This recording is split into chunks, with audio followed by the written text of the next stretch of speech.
Hello guys, in this video I'm going to show you how to enable the confirm modifications on the ArtFlow application. But first of all, I just want to mention, please don't forget to subscribe to our channel, because at 100,000 subscribers we are going to show you our YouTube revenue statistics and growth strategy, how to make money online. So let's jump into it. First of all, open the application on your device.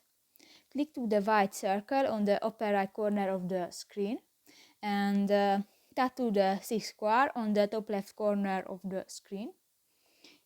This is the home page, and tap to the 3 points on the upper right corner of the screen. Go to the settings option, and in the general section find it the confirm modifications option, and tap to the next white circle, and this enabled. So that's pretty much it for this video guys. See you in the next one. Bye bye.